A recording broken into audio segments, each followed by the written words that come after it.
We are continuing our little foray round the zodiac, finding herbs to match astrological signs. We won't go into. I won't go into a big explanation of what that entails. We've got a few videos that do that. We've got a video from a while back called Space Botany that I'd suggest you check out. That sort of introduces the topic. But this episode we're doing Taurus. So we've each selected a couple of herbs that we think fit with the sign Taurus, and we will explain why. As usual, I'm just going to read a traditional description of the sign Taurus from Abu Mashar's my increasingly battered copy of his abbreviation to the Introduction to Astrology. So this is what Abu Mashar had to say back in the 10th century or whenever. Taurus is the house of Venus and the exaltation of the moon in its third degree. It has three decans. The first belongs to Mercury, the second to the moon, the third to Saturn. Its nature is cold and dry, earthy, black bile. Its taste is acid, meaning sour, and it is feminine, nocturnal, fixed, greater in daylight than the hours of equality, defective in figure, cut in its limbs, libidinous, having few children, which is interesting, and sometimes its beginning indicates the barren, half-voiced, possessing 4 feet of the sort that are cloven. Belonging to it are plants and every tree that is planted. So really, really interesting. There's some, some unsurprising things, like, okay, it's moon and Venus are really strong in the sign. Its nature is cold and dry. It's an earth sign. Its taste is acid. Well, sour was associated with all the earth signs, and with melancholy that was associated with the earth sign. So that's all fine. The surprises to me, I don't know what you think, Ollie, were the having few children, and sometimes its beginning indicates the barren. It is interesting. That's like, it's not a classically barren sign, is it? So No, and not what you'd expect, being the domicile of Venus and the moon, yeah. right? Yeah. So, but interesting. I mean, the function of these things in astrology would be, if you're doing something like horary astrology or a chart about fertility or something, they might come in specifically in those contexts. But anyway, right. Do you want to kick off, Ollie? I'll pass the baton to you. So, as always, I like to kick off with a classic European herb. And there's a few herbs in Culpeper that he puts to Taurus, but there's also many other herbs that and I thought I would go out on a limb slightly and talk about a herb that I often use for because obviously Taurus rules the throat classically. Yes, and I don't think Abu Mashar said that here, did he? Did he? No. Yeah, totally omitted that. Yes, Taurus rules the neck and throat. And this bit. Think of the big neck ball is always how I memorize it. So yeah. So I thought of sage immediately because it's my favorite gargle, and now it is actually ruled by Jupiter. So I put it like Jupiter in Taurus, and I should tell you why. Culpeper, first of all, he says, it says all sorts of interesting things about it, actually, about it makes your help to expel the dead child and causes the hair to become black and bleeding of wounds, etc. But he does first of all talk about the digestive properties of it, really, and it's good for the liver. It's his first love and breeds good blood, because you must remember, in the theories that he was using, the liver basically was making the blood and cleaning the blood, so that was very important. However, that could still be all these Jupiterian things, but I thought it's also a very Venus herb, it's a very beautiful herb. It's very useful for all sorts of things, and it's very.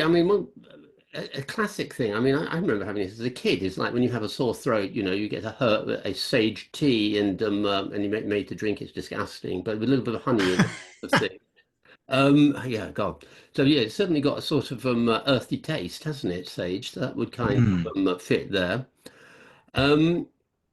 Helps with the hoarseness and cough, Culpeper says. And where else do you go? It's also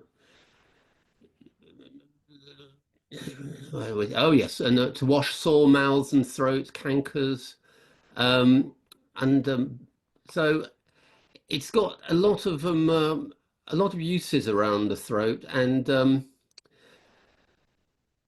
also obviously with Taurus, we're talking about the taking in of food as well, which would cover that, the sort of the eating, taking in, but munching it with the jaw, swallowing it. And I thought that sort of fits with this whole sort of indigestion sort of stuff as well. So if we had to put sage somewhere, and I'm sure Marcos has strong opinions on this, I think Taurus would be quite a good fit for it. So, I mean, we all know it's got antimicrobial properties. It's an astringent, anti-inflammatory. I don't like that word, anti-inflammatory. It's No. cognitive. It's a calming, and it's obviously reduces excess sweating as well. It's a classic one of that. Mm.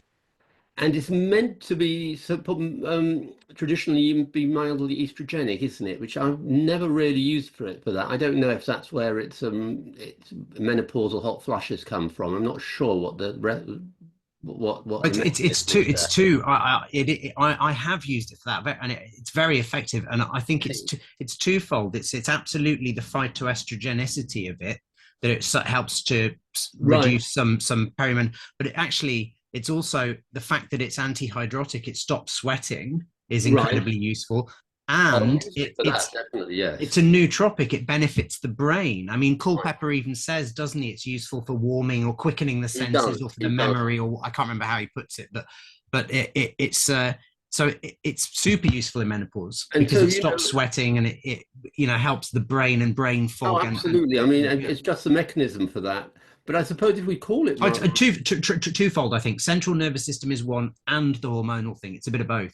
okay. And so that again, I would use that bit of evidence to, give it a slightly more venous push by putting it into Mm. Taurus, which is, I think, the sort of most feminine home of Venus, possibly more so than Libra. Um, Mm.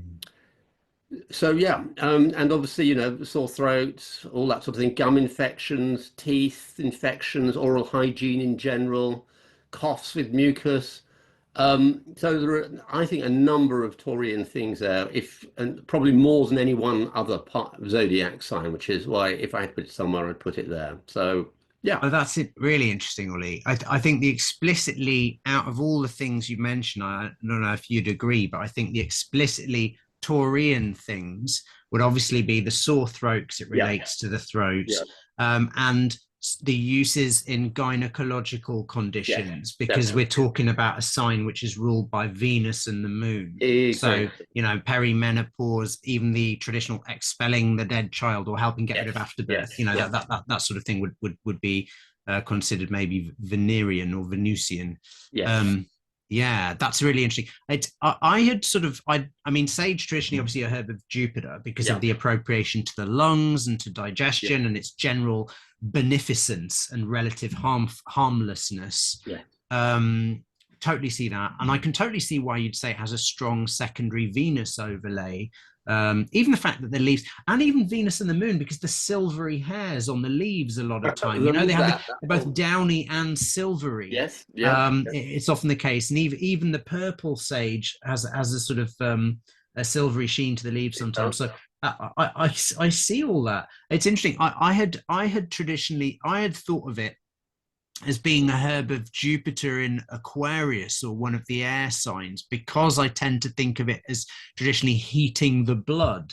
Because this is something Okay, that okay. certainly benefits the circulation, which is not something a lot of herbalists talk about. But that the Oriental sage species Salvia miltiaritza is used mainly as a circulatory tonic, and I think our Salvia officinalis is just as good for that. It really, you Yeah, take it for a number of days, it really helps the peripheral I circulation. And agree. And I think this is one of the things that people who take it for a sore throat when they've got colds, they don't realize it's actually improving the whole circulation. oh, So it's a you're huge tonic. getting it. It's a It's a wonderful systemic tonic for that tonic, sort of I thing. think. Yeah, yeah, it's got it not only because people that, as you say, they use it for the sore throat, for the antimicrobial. Actually, one of the most useful properties I think it has is that it actually, it traditionally was said to heat the blood. It fortifies the whole system. So if you're run down and tired and cold, so I have a tonsillitis formula, tea formula, that when I used to get tonsillitis, that was gifted to me by a former partner many years ago. But when I used to get it regularly, I would, once I realized that antibiotics, you just treat it with antibiotics, then it would come back exactly the same next year, and so on and so forth. It was like, right, I have to do this the hard way, the traditional way, which is basically to fast, like eat nothing so your system can clear itself out, rest, keep warm, drink loads of fluids. And I made one of my fluids my tonsillitis tea, in which sage was a primary ingredient, not just because it soothed the throat, but because it actually helped my brain keep working. Like a couple of days of fasting, and I'm normally just wiped, but drinking this tea with sage, it would keep my brain working. It would keep me feeling warm, rather than if I don't eat for a while, I start to feel really cold. So phenomenal tonic herb. So I can see the Jupiter and Taurus. I'm not sure. I tend to think of it as Jupiter and air sign just because I have that prejudice, but I can totally see that. So you've made a persuasive argument there, and I'm going to have to mull that one significantly. Yes, nice one, Ollie. That's a good call. All right, I'm gonna.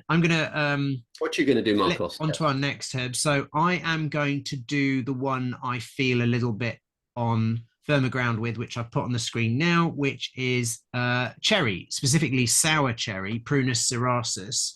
I'll read what Culpeper says about sour cherry first, and then just go from there. So he says it's a tree of Venus. Cherries, as they are of different tastes, are of different qualities. The sweet pass through the stomach and belly more speedily, but are of little nourishment. The tart or sour are more pleasing to an hot stomach, procure appetite to meat, and help and cut tough meat to help and cut, procure appetite to meat to help and cut tough phlegm and gross humours. When they are dried, they're more binding to the belly, being cooling in hot diseases, welcome to the stomach, and provoke urine, in other words, diuretic. And then he goes on to say the gum of the cherry tree dissolved in wine is good for a cold, cough, hoarseness of the throat, mends the colour in the face, sharpens the eyesight, provokes appetite, helps to break and expel the stone and dissolve. The water thereof is used to break the stone. I think he's talking about kidney stones there, and expel gravel and wind. Again, that's urinary gravel, and sort of farty wind. So he says it's herb of Venus. I definitely put it as Venus in Taurus. Mainly just because it seems like such an obviously Venusian herb. And firstly, we get the cherry blossom, which is early in spring, a little bit earlier than Venus season, but it produces this very obviously Venerian sweet fruit. You can hear Culpeper's talking about it being used for sore throats, but also being used to cool hot diseases. Well, there's a whole raft of research since been done on particularly sour cherry fruit juice being good for helping. He talks about, I don't think he talked about sleep there, but it's been found to help sleep disorders because it contains lots of natural melatonin, or at least increases the release of melatonin. I remember this, Marcus, when I did my training, and I really puzzled me. I said, if you're using Prunus ceratina, don't always tell your patient you might feel a bit sleepy, you might don't operate. But it was never recommended for sleep. And I thought, isn't that odd that they don't give any recommendations for any other herb? Yeah. I think Prunus ceratina, Prunus cerasus is slightly different, but they're both cherry species. Similar properties? Well, not really. They're slightly different. Prunus cerasus, the sour cherry juice. This is the one that we've got in the sort of edible sour cherry juice. I think I'd have to check this, contains melatonin. It's either that or it increases melatonin release. But there is there have a clinical trial. I had a look on PubMed earlier today. There's a double-blind placebo-controlled. In fact, there's a meta-analysis of clinical trials that have shown the juice helps sleep disorders. Prunus ceratina, I think, is wild cherry, and we used to use the bark rather than the fruit. That's right, yes. For coughs, and because the bark of this tree, same with all the Prunus trees, I think, contains a small amount of amygdalin, which breaks down, is a cyanide compound, and in small doses, it reduces the cough reflex, and also has a mildly sedative which should be effect. Wonderful for Taurus as well, as of course. Yes.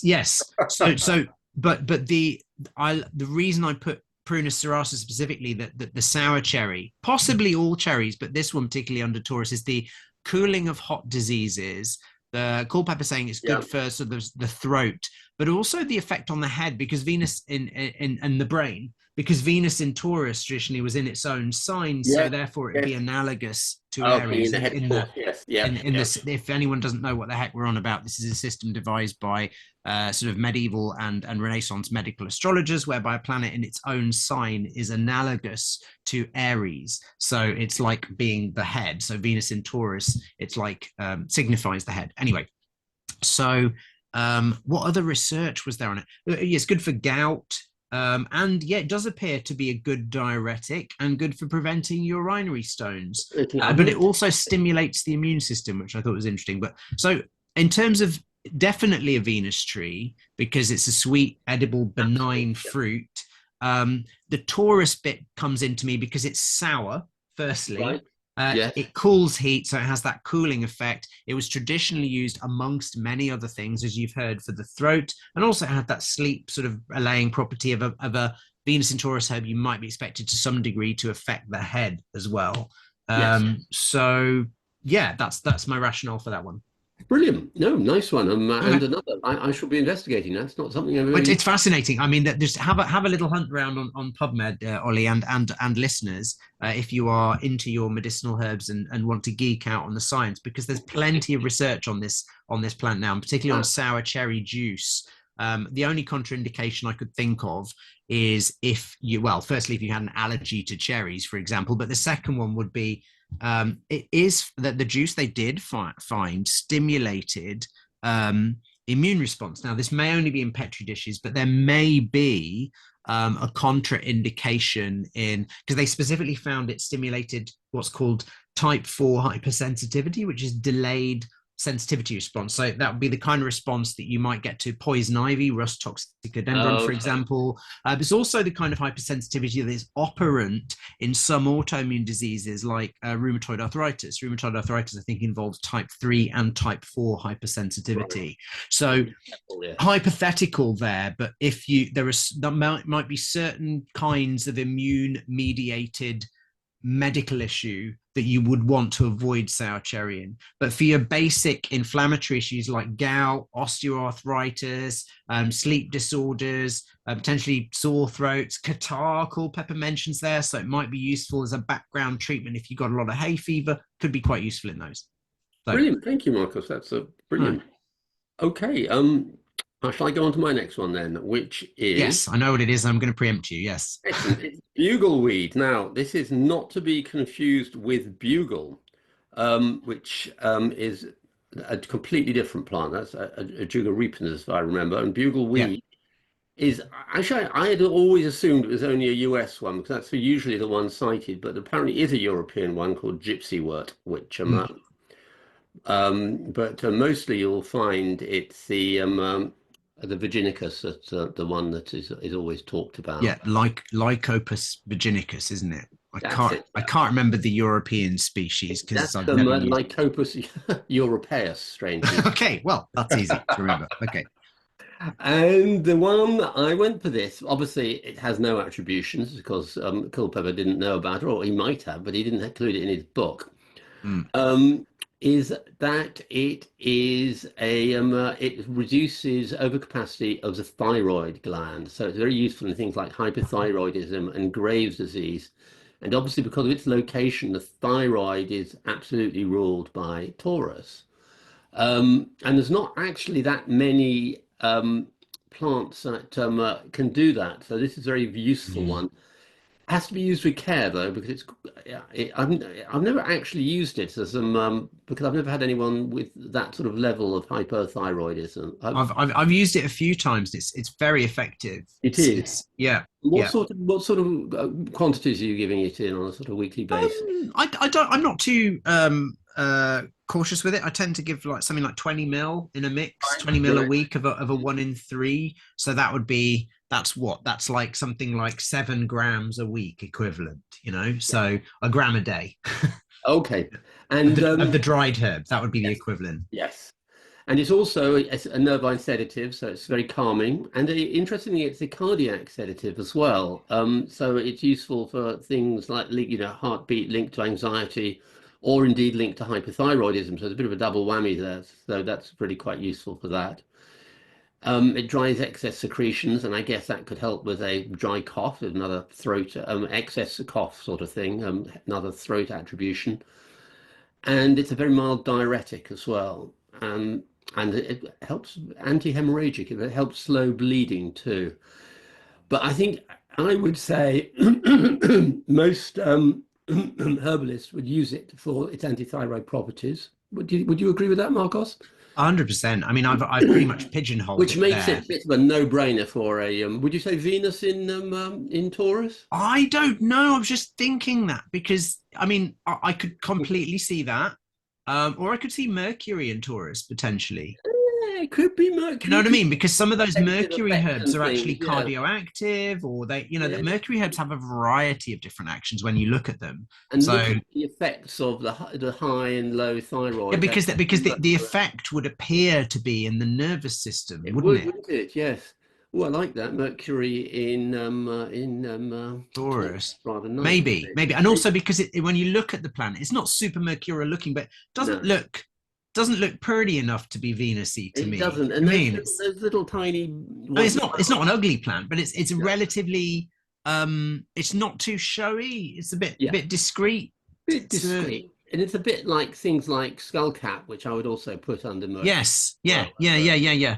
It is Lamiaceae, I isn't it? Is think it it is, yeah, yeah. lavender mint I got family? that family. Yeah, just I thought I'd add just a word of what's the word, modification to my earlier dosage statement. That it should go without saying, but just for any non-herbalist listeners, that would be very much, the dosage would be modified by the degree of hypothyroidism, the age of the client, whatever symptoms they had. So I've never given it alone. I've always given it in combination with other plants to address symptoms and address what else is going on. And so if somebody was, and on if we were going to be really reductionist about it and just look at the thyroid levels, you might have a patient who's just borderline hyperthyroid. Maybe their on the blood test, maybe their TSH, thyroid stimulating hormone levels, were really low, and their thyroid was just a toe over the line. Then I might just use something like 10 mil of this a week in a mix with other Right, stuff. right, But yeah. if their thyroxine levels were through the flipping roof, then I might whack in 30 of this and with some other plants, and just. But this is what's super useful, as Ollie said, is this is, I think, one of the only plants there are others, but one of the main plants, let's say, Main plants, which yeah, definitely. really directly slows down a sped up thyroid. It would, any thyroid. If you take this plant, it will slow the thyroid. Yeah, So yeah, well, yeah. yeah. So quite a useful plant. Brilliant. Yeah, yeah.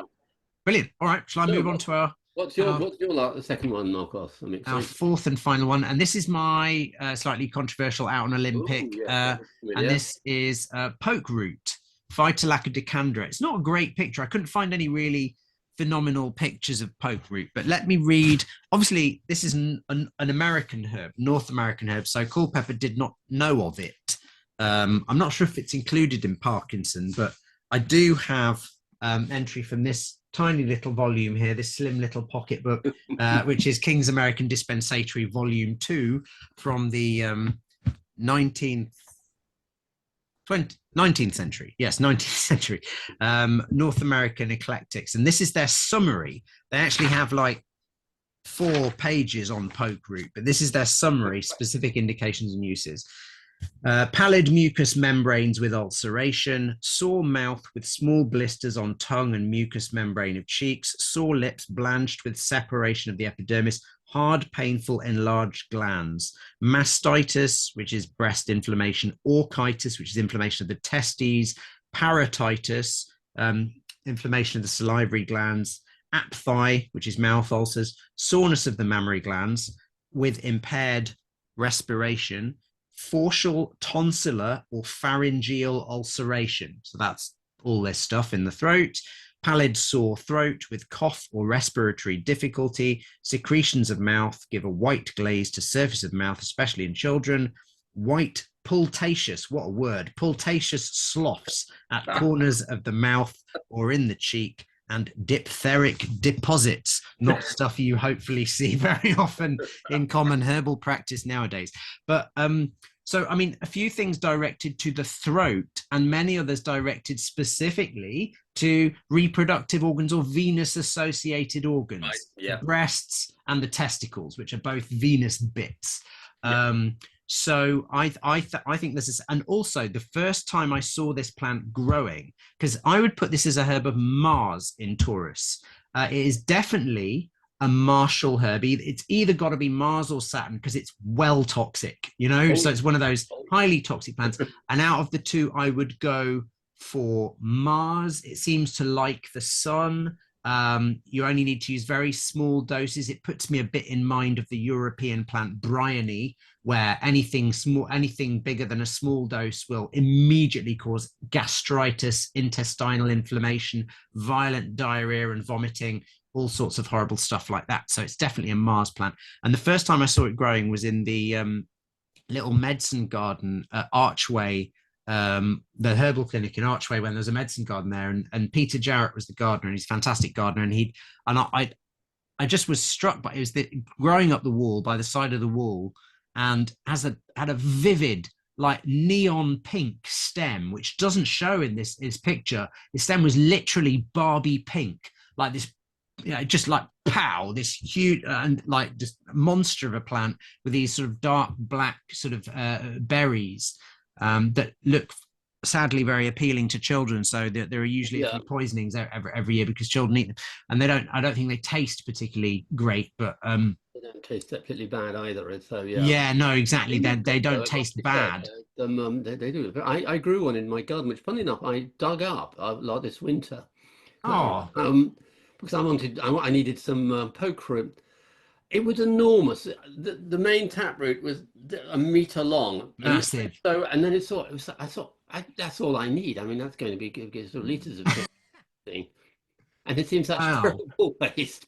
Did it have that like shocking pink stem as well? Did it produce that? It was dead by that time, but yes, it did. When in its prime, it had the shocking pink stem. It had the berries. It obviously liked that. I grew three. Two died after a year, and this one, I don't know if it killed them all, but sucking all nutrients out. But this one, wow, that's super. It's when I saw this plant, I just fell in love with it instantly. It's like, wow, that plant is, you know, it's just like somebody wearing this crazy bright clothing. It's just like a beautiful plant, and it's very, very striking, very ornamental, and so it's nice to have in a herb garden just as a sort of whoa, that's a bit.